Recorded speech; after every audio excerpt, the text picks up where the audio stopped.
abierto. Micrófono abierto. A ver. Listo. Bueno, entonces, este es el estator de una máquina que nosotros habíamos dicho ayer que era de 4 polos.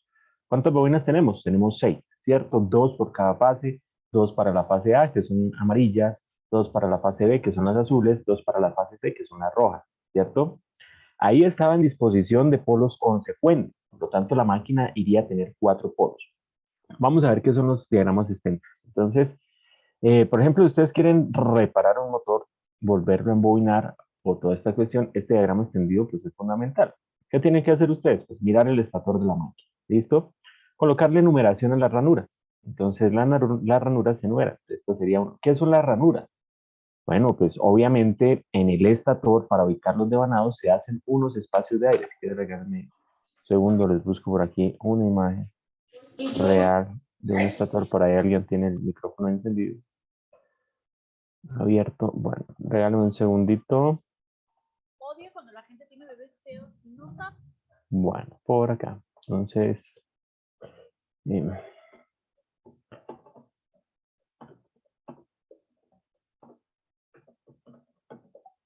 Dame un segundito.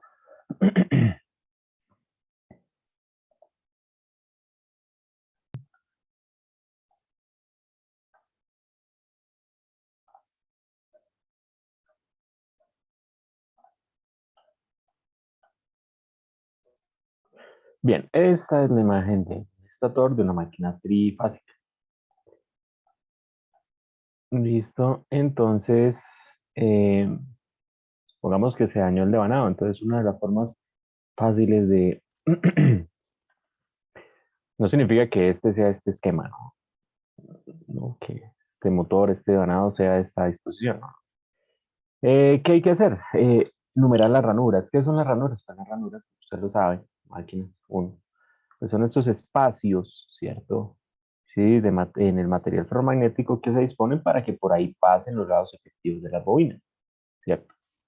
Eso está, pues, con la bobina, tiene papel, bueno, dieléctrico para separarlo, de que no haya contacto con respecto al material ferromagnético, pero también para darle una sujeción, ¿cierto? Un cierto grado de rigidez mecánica que no se vayan a salir de la ranura. Entonces, aquí esto habría que numerarla, una ranura, 2, 3, 4, 5, 6, 7, así sucesivamente, ¿ya? Y ustedes pues van a ver, antes de sacar el devanado, pues van a mirar por dónde entran y salen las bobinas y cuánto es el número de vueltas, ¿ya? Ahorita miramos lo que son devanados de doble capa, devanados de una capa, bueno. Primero vamos a entender lo que es un diagrama extendido. Entonces, lo primero que hay que hacer es numerar las ranuras. Entonces, empezamos por aquí, 1, 2, 3, 4, 5, 6, 7, 8, 9, 10, 11 y 12 ranuras. K es el número, vamos de una vez a mirar qué es K. K es el número de ranuras que tiene el estator. Entonces, ¿cuántas ranuras tendría? 12 ranuras, ¿cierto? Ranuras porque aquí tiene que haber un espacio de aire para que ahí se alojen las bobinas, ¿cierto? En nuestro caso hemos hablado de solo espiras, es decir, que cada bobina tiene una vuelta. Pero más adelante, pues, vamos a dar cuenta aquí en la máquina real que no solamente es una vuelta, ¿no? Sino son muchas vueltas que están ahí.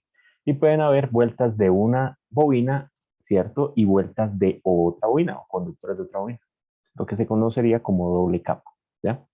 Entonces, ¿cuántas ranuras tenemos? 12 ranuras en el estator. ¿Qué es el diagrama extendido? Pues el diagrama extendido es como si hiciéramos un corte, ¿cierto? Cortáramos el estator acá y lo extendiéramos. Entonces vamos a tener un dibujo que es más o menos de esta manera, acá y acá, ¿cierto? Entonces es como si hubiéramos cortado por aquí y hubiéramos extendido, ¿cierto? Por acá se hizo el corte, por acá se hizo el corte, ¿cierto? ¿Listo? Y vamos a tener la ranura. Entonces vamos a dibujar por aquí la ranura. Entonces esta sería la ranura número 1, la ranura número 2, la ranura número 3, la ranura número 4, la ranura número 5, la ranura número 6, la ranura número 7, la ranura número 8, la 9, la 10, la 11 y la ranura número 12. ¿Listo? Ahí tengo toda la ranura.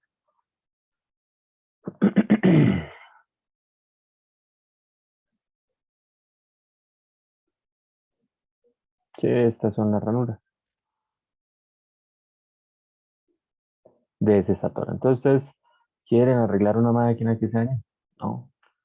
Destapa la máquina, mira el estator, ¿sí? Mira la disposición de los devanados, es decir, mira la ranura y empieza a hacer el diagrama. ¿Cuál diagrama? Bueno, vamos a ver. Entonces, aquí tenemos todas las ranuras, ¿listo? Esta es la ranura 1, la 2, la 3, la 4, en fin. Bueno, primero, entonces vamos a dibujar. Empezamos con la ranura 1. En la ranura 1 está el conductor azul, es decir, de la fase B. Vamos a dibujarlo en azul, ¿cierto? Es un B', es una salida. Bueno, no importa, es azul. Entonces en la ranura 1 está el conductor azul. Y el otro conductor azul está en la ranura 4, ¿cierto? 4, en la ranura 4. 1, 2, 3, 4, en la ranura 4 está el otro conductor. Significa que aquí hay una bobina. Entonces, por acá, y ahí está la bobina. Listo, esa bobina, azul. La amarilla, entonces hay un conductor en A, en la 2, ¿cierto? De la primera fase. Vamos a hacerlo en amarillo. Entonces está en la 2, ¿cierto? Aquí, en la 2. ¿Y va a dar a qué ranura? A la 5. Entonces va a dar por aquí a la 5.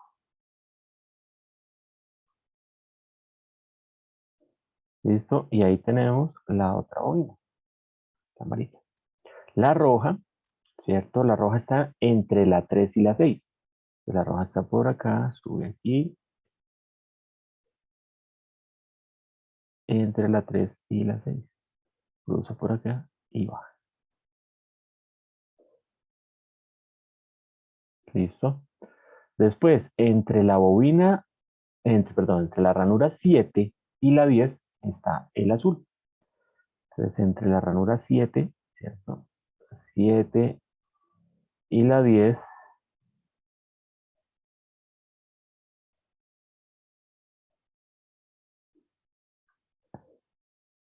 está la bobina de la fase B.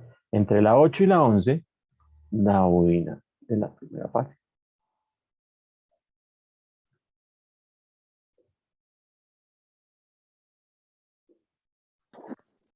Y entre la 9 y la 12, la tercera fase. Entre la 9 y la 12, la tercera fase. Bien, ¿listo? Ahí tenemos todas las bobinas. Ahora, ¿cómo se están conectando esas bobinas entre sí? Vamos a conectarlas, puede ser en paralelo o en serie. Entonces, fíjese, la corriente entra por B y sale por B'. Entonces, aquí la corriente entraría por este, ¿sí? Y saldría por acá. Sí, vamos a hacerlo. Entraría por este y saldría por acá. ¿Listo? Mientras que en la otra azul, entra por el 10 y sale por el 7. Entra por el 10, ¿cierto? Entra por el 10, por acá. Y sale por el 7, sale por acá, ¿cierto? Entonces, si las conectamos en serie, ¿sí? Si las conectamos en serie, yo debería ir y unir estas dos, ¿cierto? ¿Para qué? Para que entre la bobina, entre la corriente y este señor hace esto, ¿sí? Circula de esta manera. Entra por aquí y este señor hace, circula de esta manera. De manera que las dos crean el mismo campo, ¿cierto? Un norte hacia afuera de la máquina, un norte hacia afuera de la máquina. Y eso sería polos consecuentes, 4 polos. Ahora miremos la amarilla. La amarilla, entonces va a ser la misma conexión. ¿Por qué? Porque, por ejemplo, si entra por A, entraría por aquí la corriente, saldría por acá, ¿cierto? Y en el otro entraría por 8, entra por aquí la corriente y sale por acá, ¿sí? Entraría por 8 y sale por 11, ¿sí? Por A'. Entonces, ¿qué tengo que unir? Tengo que unir estos dos. Si las voy a conectar en serie, ¿no? Se puede conectar en paralelo, que sería unir este con este y este con este, para que la circulación de corriente sea igual. ¿Y cuáles son las salidas? Este y este, ¿sí? Y para el rojo, pues es exactamente la misma conexión. Entonces, para el rojo, vamos por aquí, ¿cierto? Y unimos este, saltamos por aquí, nos unimos con este, y estas son las salidas. ¿Listo? ¿Qué hice? Conecté en serie las dos bobinas de cada fase. ¿Y cómo está eso? De esta manera. ¿Listo? Para la fase azul también las conecté en serie, ¿cierto? Y para la fase roja también las conecté en serie. ¿Las pude haber conectado en paralelo? Sí. ¿Cómo? Así, ¿cierto? De tal manera que la circulación sea la misma, es decir, este punto con este punto, este punto con este punto, los puedo conectar en paralelo. ¿Qué se diferencia? Lo que vamos a conocer como camino de corriente. Aquí, ¿cuántos caminos de corriente hay? Uno solo. Solo hay un camino de corriente porque los conecté en serie. Ah, pero si los hubiera conectado en paralelo, ¿habrían cuántos caminos de corriente? Dos caminos de corriente. ¿Listo? Esto sería lo conocido como polos consecuentes. ¿Listo? ¿De cuánto es la máquina? De 4 polos. De 4 polos. ¿Y por qué consecuentes? Fíjense, la corriente entra por aquí y sale, no, perdón. La corriente entra por A y sale por A', estamos generando un campo hacia allá, ¿cierto? Y si la corriente entra por A y sale por A', estamos generando un campo hacia donde, hacia allá, ¿sí? Regla de la mano derecha. Entonces, si esto crea un norte, esto crea un norte, ¿y dónde se van a crear los surs? Para esa fase se va a crear aquí, sur y sur, como consecuencia de la repulsión de esa línea de campo. Por eso son polos consecuentes. ¿Cuántos polos tenemos? 4 polos. ¿Listo? ¿Una máquina de cuántos polos? De 4 polos. ¿Sí? ¿Cuántos son los polos? 4. ¿Listo? ¿Por qué 4? Porque hay dos campos magnéticos rotatorios. Uno abarca la mitad, otro marca la otra mitad. ¿Listo? Bien. Bueno, vamos a ver si podemos cortar esta partecita. Solo esta parte. Añadir a la biblioteca. Y vamos a pegarla. Y entonces, ¿cómo serían polos alternantes? Vamos a pegar por aquí. Polos alternantes. Vamos a hacer la disposición de polos alternantes. Ah, caramba.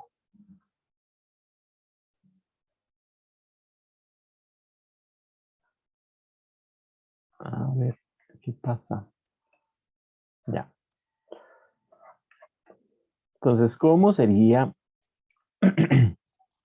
para tener una disposición de polos alternantes? Entonces sería la misma máquina, ¿cierto? Lo único que debo cambiar es las conexiones. Entonces vamos a hacerlo con la amarilla. Listo. ¿Qué pasa? Aquí unía este punto con este punto para tener polos consecuentes en una máquina de 4 polos. Ahora, ¿qué voy a hacer? Voy a cambiar la conexión. Entonces voy a saltarme aquí y voy a unir a este. Ahora, esta sería la entrada a la salida. ¿Qué pasa? Si aquí la corriente va en este sentido, rota en este sentido, ¿sí? En el otro lado, rota en sentido contrario, ¿sí? De tal manera que, ¿qué? Si este señor crea un norte, este señor va a crear un sur. Y van a formar entre las dos un solo campo, ¿cierto? Mirámoslo aquí, mirémoslo en verde. Si la corriente aquí entra por A, entra por aquí, ¿cierto? Y sale por A', el campo que crea es para allá, un norte, ¿listo? Pero si en el otro lado invierto la conexión, entonces ahora entra por A', lo que hice, y sale por A, fíjese que regla de la mano derecha, entra por aquí, sale por acá, ¿hacia dónde me va a crear el campo? Así. Las dos se encargan de crear el mismo campo. Entonces la máquina va a ser de solo 2 polos, no de 4. Entonces, ¿cómo quedaría el esquema para las otras fases? Pues lo mismo, ¿no? Entonces aquí sería la salida, este señor no lo llevamos, salta por aquí y se conecta, ¿verdad? Y esta sería la salida. Listo, y en la roja, entonces esta sería por aquí la salida, aquí llega, salta, salta, no se une a este, salta, salta, salta, se une acá, y esta sería la salida de la roja, ¿sí? De tal manera que las rotaciones de la corriente son contrarias. Rota para un lado, este rota para el otro. De esa manera formamos una máquina de polos que alternantes. ¿Listo? Este sería el segundo laboratorio. Alternados, alternantes, no. Este hubiera sido el segundo laboratorio. Hubiéramos estado en la presencialidad. Sí, construir una máquina de polos consecuentes, una máquina de polos alternantes, ¿no? Donde hubiéramos visto pues, la relación de las velocidades. Este tiene el doble de velocidad de este. ¿Por qué? Porque esta máquina es de 2 polos. Esta es de 2 polos. Y esta máquina, ¿de cuántos polos es? De 4 polos. Entonces, en el laboratorio, por lo general, a veces no se hacían las dos máquinas, sino simplemente hacían un estator y daban la posibilidad de poder cambiar la conexión, ¿no? Para polos consecuentes, polos alternantes. ¿Listo? Esto es el diagrama extendido, ¿sí? De una máquina. ¿Sí? Diagrama extendido de una máquina. Les sirve, es una herramienta, pues ustedes quieren reparar un motor, ¿no? ¿Qué hay que hacer? Pues ustedes miran el estator, cuentan las ranuras, hacen su esquemita, miran las conexiones de las bobinas, ¿cierto? El número de vueltas que hay en cada una de las ranuras, lo dibujan, ¿cierto? Desarman el devanado, miran el calibre, ¿sí? Compran el nuevo conductor, hacen las bobinas afuera de la máquina, después las van metiendo y las van conectando. Bueno, es algo pues, no tan sencillo, ¿no? No suena, pero se puede hacer. Bien, polos alternantes, polos consecuentes. Bien, bueno, entonces ya tenemos, ¿cierto? Un motor que es prácticamente funcional, ¿cierto? ¿Cuál es nuestro motor que tenemos? Bueno, tenemos un motor, ¿cierto? Que hemos hecho funcional, ¿cierto? Bajo un principio. ¿Cuál principio? Que el torque va a ser proporcional al producto cruz entre el campo del rotor y el campo neto, o el campo del rotor, ¿cierto? Y el campo del estator, un producto cruz, ¿listo? Van a interactuar los campos y por lo tanto, ¿qué hemos hecho? Hemos creado un campo magnético rotatorio, ¿cierto? Con dos formas, ¿no? La trifásica, ¿cierto? O la bifásica en cuadratura. Pues para las máquinas que nosotros utilizamos es la monofásica, ¿no? Le colocamos el condensador, ¿cierto? Y ahora, ¿qué vamos a colocar en el rotor? Pues en el rotor colocamos un campo magnético, ¿cierto? O un imán permanente, norte-sur, ¿cierto? Pues, ¿qué va a pasar? En el estator vamos a crear un campo magnético rotacional, ¿cierto? Que va a dar vueltas. Y entonces, ¿qué va a hacer el campo del rotor? El campo del rotor pues, va a tratar de alinearse con el campo del estator, ¿cierto? Aquí está el campo del rotor. Entonces, ese campo rotórico va a tratar de alinearse con el campo estatórico. ¿Y qué va a hacer la máquina? Pues va a dar vueltas. Y tenemos un motor funcional bajo el segundo principio que habíamos dicho que el torque se daba la interacción de los campos y ese tratar de alinearse el campo del rotor con el campo del estator. Pero lo compusimos como creando el campo magnético rotacional, ¿cierto? Y entonces hemos aprendido acá que no solamente podemos tener 3 bobinas, podemos tener 6, podemos tener 9, podemos tener 12, podemos tener 15, podemos tener 18, y que en dependencia del tipo de conexión, pues podemos tener 2 polos, 4 polos, 6 polos, 8 polos, ¿cierto? Porque existen dos tipos de conexión, los polos alternantes y los polos consecuentes. Entonces aquí en polos alternantes, si la bobina de este lado crea un norte, la otra crea un sur y crean el mismo campo en dentro de la máquina, ¿cierto? Pero si lo hacemos consecuentes, polos consecuentes, si una bobina crea un campo, la otra bobina crea el mismo campo, de tal manera que los otros polos, ¿cierto? Si se crea un norte, los surs aparecen como consecuencias de interacción. Polos alternantes, polos consecuentes. Entonces ya sabemos qué son las ranuras y qué es el diagrama extendido que nos permite observar cómo es esa disposición en ese estator. ¿Listo? Bien. Pero entonces, eh, nosotros habíamos visto el principio de la reversibilidad. Bueno, ya tenemos un motor funcional. ¿Qué había pasado con el generador? Bueno, si nosotros nos remontamos por allá a a la primera clase. Dame un segundo. Si nosotros nos remontamos a la primera clase, ¿qué pasó por acá? Pues nos vamos a dar cuenta, un segundo, no sé.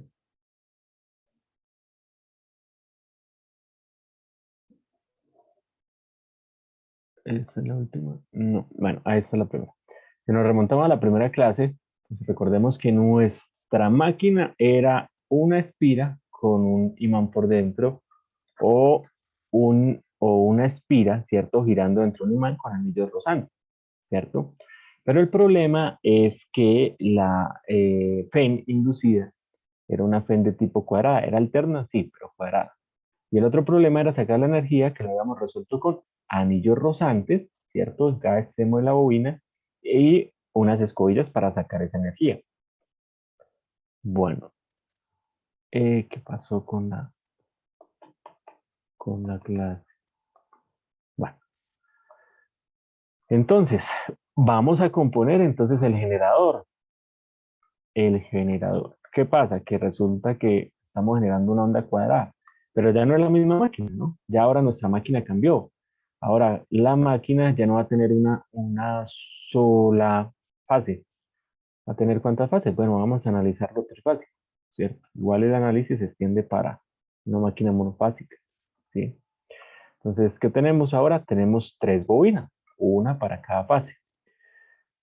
¿Y cuántos bornes de conexión? Entonces nosotros ya habíamos visto, ¿cierto? Que en la caja de bornes pues habían 6 tornillos, ¿no? Y con láminas de conductor podemos conectarlo en estrella o en delta, ¿cierto?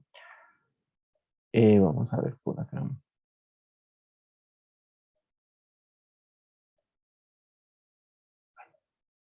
Entonces,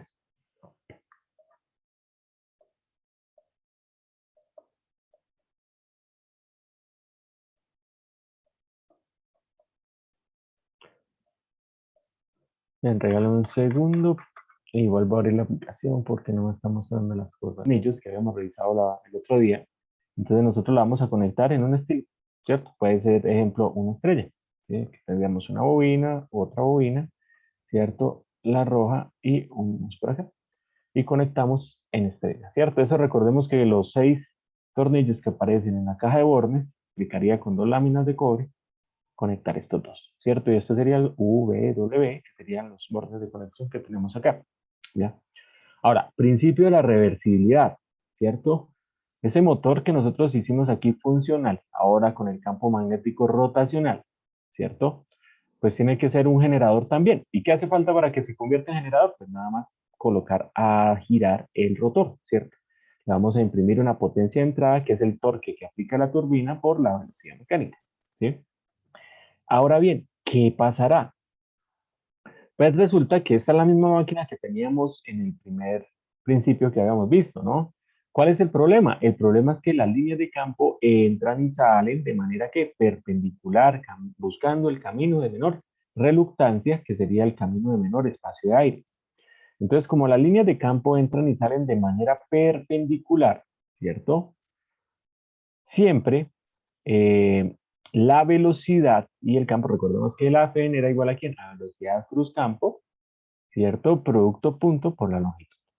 Entonces, como la velocidad y el campo siempre son perpendiculares, ¿cierto, profe? Pero ¿cuál es la velocidad del conductor? Recuerden que existe el movimiento relativo. Si el campo se mueve en sentido contrario a las manecillas del reloj, estamos moviendo ese rotor, entonces fíjese que en movimiento relativo es como si el conductor se moviera en sentido contrario. Esta sería la velocidad relativa, ¿cierto? Así da. Fíjense que las líneas de campo y la velocidad siempre forman 90 grados. Y como forman 90 grados, ¿cierto? Para una espira, ¿cierto? Recordemos que esto lo analizamos, esto era A, esto era B, esto era C, esto era D, ¿cierto? Para una espira, ¿cierto? Aquí estaría el AB y aquí abajo vendría el CD, lo único es que ahora está en el estator. Entonces, para una espira, nosotros habíamos dicho que esa FEN era 2 veces velocidad campo longitud. Esa era la FEN. Y la FEN es de tipo cuadrada, ¿no? Recordemos. Entonces, en este caso, que la máquina es trifásica, pues si dibujamos las FENs de las fases, pues vamos a tener una onda cuadrada, ¿cierto? Para la fase A, una onda cuadrada para la fase B, ¿cierto? Recuerden que por convención, ¿cierto? Los sistemas deben operar en secuencia positiva, ¿no?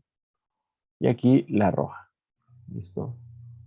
Tenemos un sistema trifásico, pero el mismo problema. ¿Cuál es el problema? El problema es que son ondas cuadradas y nosotros no queremos ondas cuadradas, queremos ondas sinusoidales. ¿Cómo lo podemos arreglar? Entonces, una forma fácil, ¿no? Y lo hacíamos en el laboratorio, es la siguiente disposición. Norte, sur, ¿cierto? Bueno, el campo va en el estator, ¿listo? y hacemos una máquina de núcleo de aire. ¿Cómo así de núcleo de aire? Sí, o sea, sin núcleo, solo la aspirita. Esto también lo hacíamos allá en las prácticas, ¿no? Entonces, una aspira. ¿Qué pasa? Como eso está o sea, está sin material ferromagnético, solo la aspira y aquí pues colocamos el eje. Listo, el eje. ¿Qué pasa? Como no hay material ferromagnético, las líneas de campo no van a entrar perpendicular al rotor. ¿Por qué? Porque no hay rotor. Entonces las líneas de campo buscan el camino de menor reluctancia. En teoría, ¿cierto? En teoría, pues irían así, horizontales, en teoría. ¿Por qué en teoría? Porque es que como hay distancia, ¿cierto? Las líneas de campo aquí llegan realmente y se curvan y buscan volver al sur que está por este lado, ¿no? Pero en teoría, bueno, estamos de esta manera, ¿sí? Está horizontal. ¿Qué va a pasar? Que la velocidad y el campo van a ir formando un ángulo. ¿Por qué? Por ejemplo, en este instante la velocidad va hacia abajo y aquí la velocidad va hacia arriba. Si la turbina está moviendo esto así, ¿cierto? Entonces, en ese instante, fíjense que el campo va de izquierda a derecha y la velocidad de este conductor va hacia abajo formando 90 y hacia arriba formando 90, ¿cierto? Eso es. Entonces, el producto cruz, ¿sí? Sería máximo. Pero ¿qué pasa? Cuando gire un poco la espira, ¿cierto? Cuando gire un poco la espira, tenemos norte y sur. Cuando gire un poco la espira, fíjense que la velocidad siempre va a ir tangencial, ¿cierto? La velocidad que ustedes vieron allá en movimiento circular en mecánica. ¿Ya? Ahora, ¿qué va a pasar con el campo? El campo cruza de izquierda a derecha. Cruza de izquierda a derecha.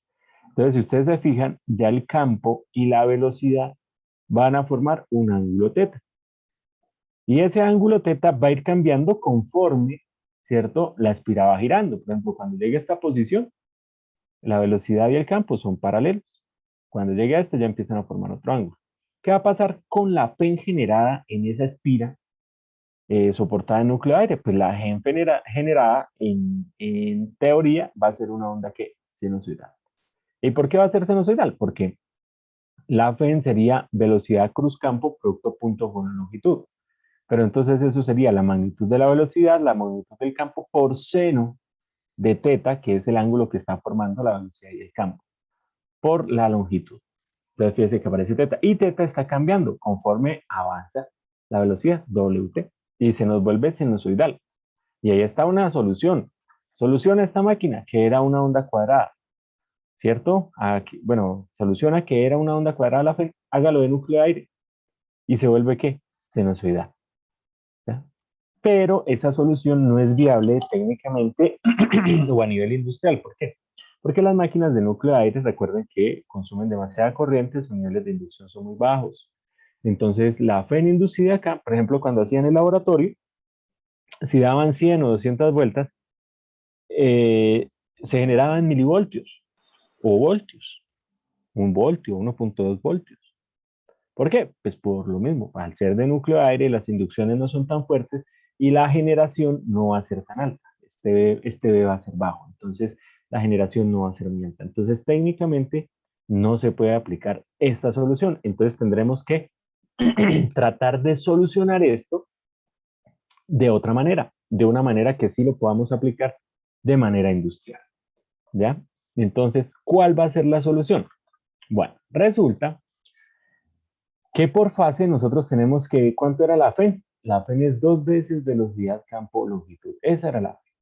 ¿Y por qué? Porque, bueno, tenemos en el rotor material ferromagnético, entonces las líneas de campo siempre entran y salen de manera perpendicular, ¿cierto? Y entonces nuestra espira, la velocidad siempre es tangencial y entonces el campo y la velocidad siempre forman 90 grados. Ese es el problema. Y por eso, ¿cierto? El producto cruz B, punto L, ¿cierto? Nos da velocidad, campo, longitud. Como hay dos conductores efectivos, ¿cierto? El AB y CD, que vimos en la clase anterior, primera clase, entonces aquí multiplicamos por 2 y esa sería la FEN total, 2 veces BB, ¿cierto? Y es de tipo, ¿qué? De tipo cuadrado, ¿sí? Ya sea porque la espira esté en el rotor, o sea, como la disposición que tenemos, ¿cierto? Que las espiras estén en el estator. Van a ser de tipo cuadrado. Entonces vamos a solucionar cómo lo volvemos sinusoidal. Entonces, pues analizando, ¿cierto? La FEN es 2 veces velocidad de campo longitud. Entonces, para poder volverla sinusoidal, pues tenemos que cambiar o hacer que una de estas variables se comporte de manera sinusoidal. La longitud no se puede. ¿Por qué? ¿Qué es la longitud? ¿Cierto? Recordemos que nuestra espira, que en este caso está en el estator, ¿sí? ¿La longitud quién es? La longitud es esta distancia. Esta es la longitud. ¿Por qué? Porque este es el conductor efectivo, la que va a generar FEN y la que va a generar torque. Entonces, esta es la longitud. Y pues eso no se puede cambiar, porque si hay N bobinas, pues L va a hacer esto, ¿cierto? Va a hacer esto. No lo puedo modificar, entonces L no lo puedo modificar. La velocidad sí la podría modificar. Entonces, por ejemplo, si yo hago que el rotor se mueva de manera sinusoidal, la FEN sería sinusoidal. ¿Cómo se haría eso de que el rotor se mueva de forma sinusoidal? Entonces tendríamos que colocar aquí una turbina que empiece a acelerar para un lado, acelere, empiece a frenarse y luego para el otro, empiece a acelerar, acelere, empiece a frenarse y luego para el otro. ¿Se podría hacer? Sí, pero es algo bastante complejo. ¿Qué es lo más sencillo? Pues que esto gire siempre a la misma velocidad, ¿cierto? Entonces, cambiar la velocidad para que se comporte de manera sinusoidal se puede hacer, pero sería bastante complejo, ¿tá? Más por la frecuencia, 60 Hz. Tendría que acelerarse, bajar, volver para otro lado, bajar y hacerlo 60 veces por segundo. Entonces, no es viable. Entonces, lo único que podríamos modificar sería el campo. Tenemos que hacer que el campo se comporte de manera sinusoidal. Si el campo se nos comporta de manera sinusoidal, la FEN va a ser de manera sinusoidal. Bien, entonces esa va a ser la solución. ¿Y cuál va a ser la solución? Entonces vamos a ver el tema distribución de fuerza magnetomotriz, ¿cierto? En máquinas de corriente alterna. Entonces, como nosotros queremos un motor funcional, ¿cierto? Un generador funcional, ya medio compusimos el motor, es decir, ya que creamos un campo magnético rotatorio y este lo sigue. Bueno, entre las prácticas presenciales de hacer la máquina de polos alternantes y polos consecuentes, pues verificamos que efectivamente pues sí hacíamos un motorcito, ¿no? Ahora vamos a arreglarlo como generador para que nos genere ondas en alterna, ¿sí? De tipo sinusoidal, suaves y continuas, ¿no? No cuadradas, ¿vale? Entonces, ¿cómo lo vamos a hacer? Modificando el campo magnético para que se comporte de manera sinusoidal. Bueno, muchachos, queda menos de un minuto. Continuamos en 5.